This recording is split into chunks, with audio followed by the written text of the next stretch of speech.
Now, minutes from the US Federal Reserve's January 27th till the 28th meeting show policymakers are increasingly divided over the interest rate outlook, even as they agree to hold rates steady. The discussion also reveals growing uncertainty about how quickly inflation will return to target and whether the next move could be a cut or even another hike. As it is a January meeting, the Federal Reserve left its benchmark rate unchanged, continuing a pause after last year's easing cycle.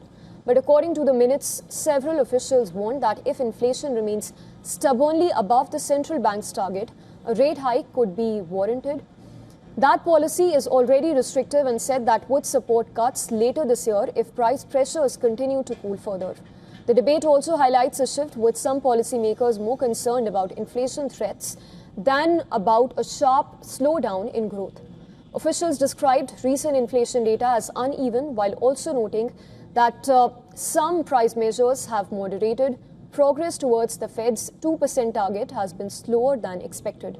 In fact, at the same time, policymakers also acknowledged risks to growth if financial conditions tighten too much. The Federal Reserve cut its benchmark interest rate by a total of 0.75% in 3 consecutive meetings in September, October and December, bringing the key rates in the range between 3.5 and 3.75% mark. The policy divide could widen further if former Federal Governor Kevin Warsh is confirmed as the next chair of the Federal Reserve. Warsh has expressed support for lower interest rates, which is in line with President Donald Trump's demand from the Fed. The view is shared by current governors Christopher Waller and Stephen Mirren. Both Waller and Mirren dissented at the January meeting, preferring an additional quarter-point rate cut instead of holding steady. Meanwhile, current chair Jerome Powell is set to see his term expire in the month of May. That would set the stage for a potentially consequential shift in the Fed's policy direction.